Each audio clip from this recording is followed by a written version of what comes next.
The screams of Special Agent Ava Sterling echoed through the desolate mountain valley, a primal sound of a mother's soul shattering as the 72-hour mark passed without a single trace of her 8-year-old son, Leo. The high-tech infrared drones and elite K-9 units had all returned with nothing but cold, mechanical silence, signaling the transition from a rescue mission to a recovery operation. Before we dive deep into this heart-wrenching journey of survival and an impossible miracle, please subscribe to our channel and join our community of valor. Stay with us until the very end to witness the shocking conclusion of Titan's last mission. Also, comment below with the name of the city you are watching from. I love seeing how far these stories of hope travel across the globe. The fluorescent lights of the makeshift command center flickered with a rhythmic, maddening hum that felt like a countdown to the end of the world. Special Agent Ava Sterling stared at the topographical map of the Blackwood Ridge, her vision blurring as the red search grids mocked her. "Ava, you need to sit down. You haven't closed your eyes in 3 days," Sheriff Jim Crawford muttered, his voice heavy with a pity that made her skin crawl. "Don't tell me to sit down, Jim. My son is out there in the frost, and your best trackers just told me they've hit a dead end." Ava snapped, her voice cracking like dry timber. "We've combed every inch of the woodland, Ava. The dogs lost the scent at the riverbank, and the thermal scans are showing nothing but cold rock," he replied, looking away. "He's 8 years old, Jim. He's not a thermal signature. He's my son." The room fell into a suffocating silence, the kind that precedes a final surrender. The volunteers in the room began to pack away their gear. Their faces were masks of defeated exhaustion. Suddenly, the heavy oak doors of the station creaked open, letting in a gust of freezing mountain air that made the maps flutter on the walls. A young girl, barely 10 years old, stood in the doorway, her small hand buried in the thick, scarred fur of a massive German shepherd. The dog was a titan of muscle and discipline, his amber eyes scanning the room with a cold, military precision that felt entirely out of place in a sleepy mountain town. "Officer Sterling?" the girl asked, her voice small but eerily steady. Ava wiped her eyes, trying to reclaim her professional mask. "Sweetheart, this isn't a safe place for you to be right now. We're in the middle of a crisis." "My name is Mia, and this is Titan," the girl said, stepping forward as the dog moved in perfect lockstep beside her. "My dog can find your son." A deputy in the back let out a sharp, cynical laugh. "Kid, we've had the state's best bloodhounds out there for 72 hours. Go home." "Titan isn't a bloodhound," Mia replied, her chin tilting upward with a defiance that stopped the room. Ava walked toward them, her legs feeling like lead. She knelt in front of the girl, looking past her at the dog. The dog didn't pant. He didn't wag his tail. He simply watched Ava with an intelligence that felt ancient and burdened. "Mia, I appreciate the heart. I really do," Ava whispered, her voice breaking again.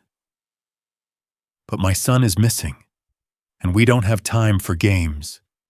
He was my mom's partner," Mia said, her voice dropping to a whisper that carried across the silent room. "Lieutenant Sarah Martinez. She was a Navy SEAL." The atmosphere in the room shifted instantly. The sheriff took off his hat. "She died 2 years ago on a classified mission," Mia continued, a single tear tracking through the dust on her cheek. "Titan was with her. He took a shrapnel hit to the shoulder, saving her team." Ava looked at the long, jagged scar running across the dog's left shoulder. It wasn't just a mark of age. It was a badge of war.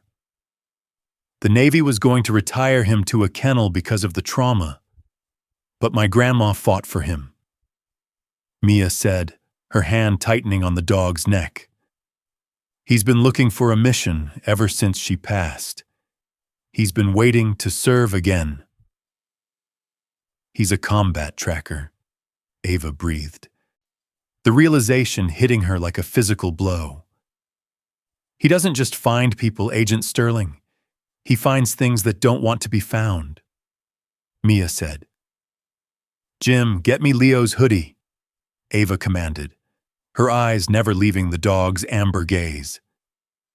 "Ava, you're exhausted. You're grasping at straws," Crawford warned, stepping closer. "I am grasping at a miracle, Jim. Get the hoodie." The sheriff handed her the small blue fabric, the scent of Leo's laundry detergent and dirt still clinging to it. Ava held it out with trembling hands. Her heart hammered against her ribs as if it wanted to escape. Mia knelt beside the war dog and spoke in a low, guttural tone that sounded like a soldier's command. "Titan, find." The transformation was terrifying. The dog's muscles coiled like a spring. His nostrils flared as he inhaled the scent. You're processing data at a level no machine could match. His head snapped toward the eastern mountains, the one sector the search teams had abandoned because of the treacherous, unstable terrain. Titan let out a low, vibrating whine that echoed in the hollows of Ava's chest. He was locked on. "He has him," Mia whispered, her eyes wide with a mixture of fear and pride. "Then we move now," Ava said, grabbing her tactical jacket and her sidearm. "Ava, that sector is full of old mining shafts. It's a death trap in the dark," Crawford shouted as they ran toward the exit. "Then it's a good thing I'm bringing a soldier," Ava yelled back over her shoulder. They spilled out into the freezing night, the wind howling like a wounded animal. Titan didn't hesitate for a second. He lunged forward, pulling Mia with a strength that forced Ava to grab the leash to help steady the girl. They moved past the yellow police tape. They moved past the abandoned search grids. They moved into the darkness where the experts said no child could survive. Every few minutes, Titan would stop, circle a patch of frozen ground, and then bark once, a sharp, commanding sound that kept the small group moving through the exhaustion. "How does he know?" Ava gasped, her lungs burning in the thin mountain air. "He isn't following a trail, ma'am. He's hunting a target," Mia replied, her face pale but determined. Suddenly, Titan stopped dead at the edge of a collapsed industrial fence. He didn't bark this time. He dropped into a low, predatory crouch, his hackles rising like a warning flag. Ava drew her weapon, her training taking over the moment her maternal instinct screamed in terror. "What is it, Titan? What do you see?" The dog didn't look at her. He was staring at a rusted steel hatch hidden beneath a pile of dead brush and debris.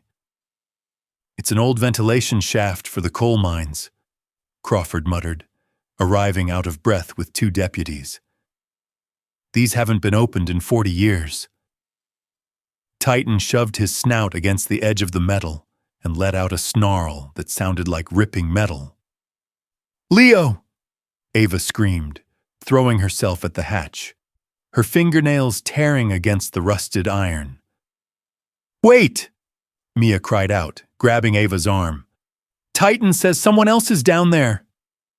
Ava froze, the cold of the night suddenly feeling like ice water in her veins. "What do you mean, someone else?" "He's not tracking a lost boy anymore," Mia whispered, looking at the dog's bared teeth. "He's tracking a predator." The sound of the metal hatch groaning under Ava's desperate grip felt like the scream of a ghost, a chilling reminder that the earth below held secrets the sun had forgotten.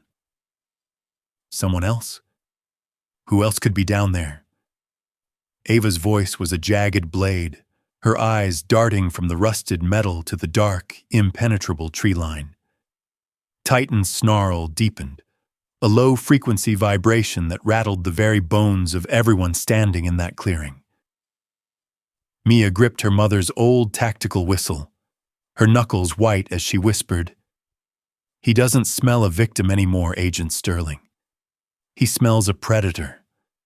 Someone who knows these tunnels better than the light of day." Sheriff Crawford lunged forward, jamming a heavy crowbar into the seam of the hatch, his muscles bulging as he grunted, if there's a monster down there, he's about to meet a mother's wrath." "Heave!"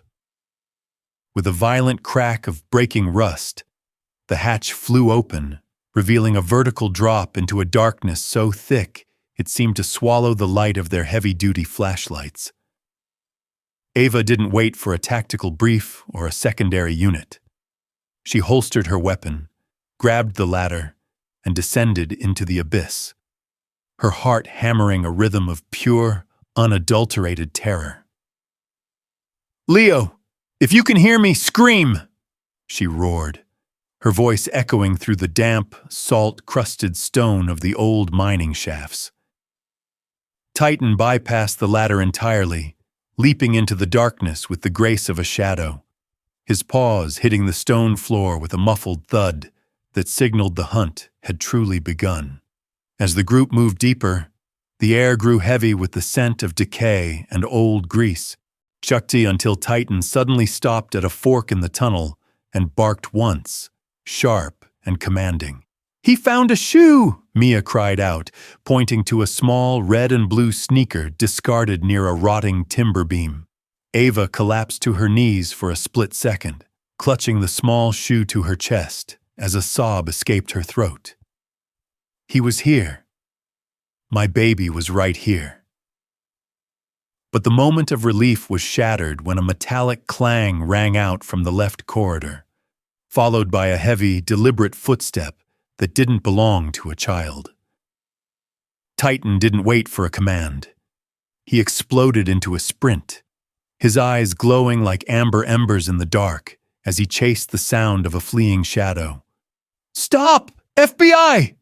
Ava screamed, charging after the dog, her flashlight beam dancing wildly over the walls. They rounded a corner into a vaulted chamber where a battery-powered lantern sat on a makeshift table, casting long, distorted shadows of a man standing over a huddled figure. It was Dennis Morrison, the very man who had helped Ava map the search grids just 24 hours ago, his face twisting into a mask of calculated malice.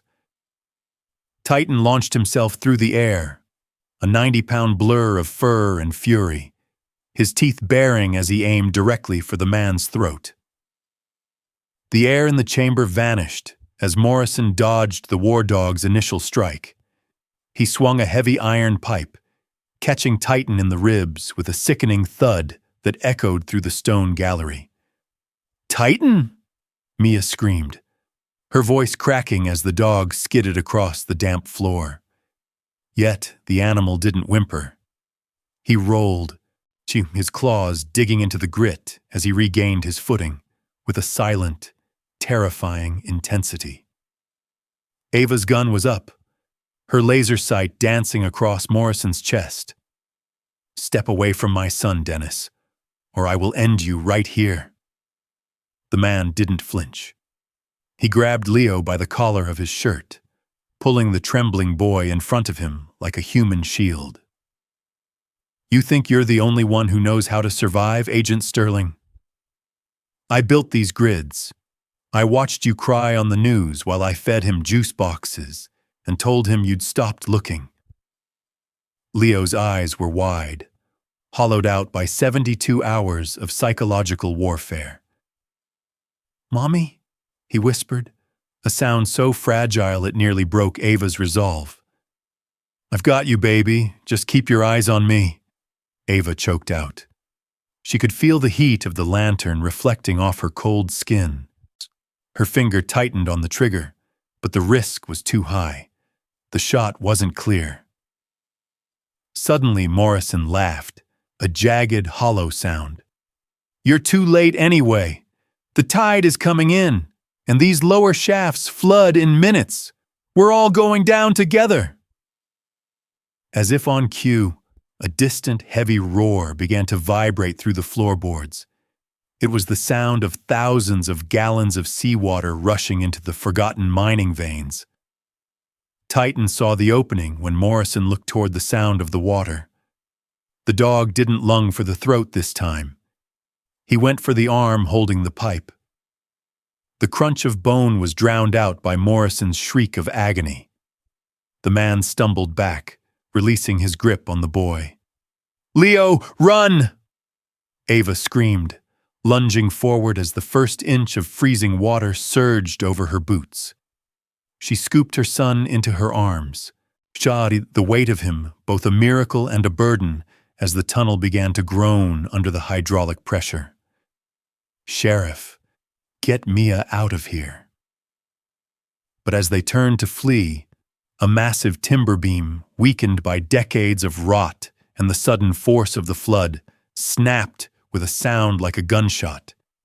It plummeted from the ceiling, cutting off the only exit path and pinning Titan's hind leg beneath a ton of wood and stone. "No! Titan!"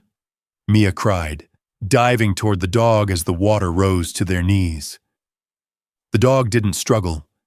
He looked at Mia, then at Ava and the boy, his amber eyes reflecting a sacrificial calm that belonged to a soldier who knew the mission was accomplished, but the extraction was failing.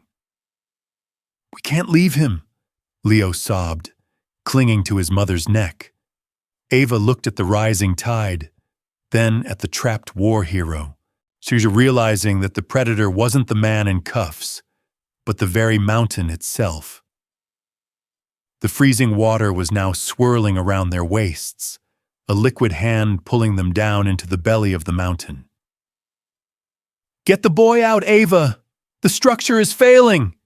Sheriff Crawford roared, his voice nearly drowned out by the thunder of the encroaching tide. Ava looked at the beam pinning Titan. She saw the dog's ears flattened against his head, not in fear, but in a tactical calculation of the shifting weight. "I am not leaving a member of this team behind," Ava screamed back, her fingers clawing at the waterlogged timber. Mia was already underwater, her small lungs burning as she tried to shove her shoulder under the beam. "He saved Leo. He saved all of us," she gasped, surfacing for a frantic breath. Titan let out a low, urgent whimper, his amber eyes fixed on the exit. He nudged Mia's hand with his snout, a clear, heartbreaking command for her to run. "He's telling us to go, Mommy. He's protecting us again." Leo sobbed, his small hands gripping Ava's tactical vest. The pressure of the water was becoming a physical wall. If they didn't move in the next 60 seconds, the chamber would become a tomb for everyone. Suddenly, the pinned man, Morrison, let out a hysterical laugh from the shadows. "You're all going to die for a dog. The irony is beautiful." Ava's head snapped toward him, her eyes burning with a cold, lethal focus.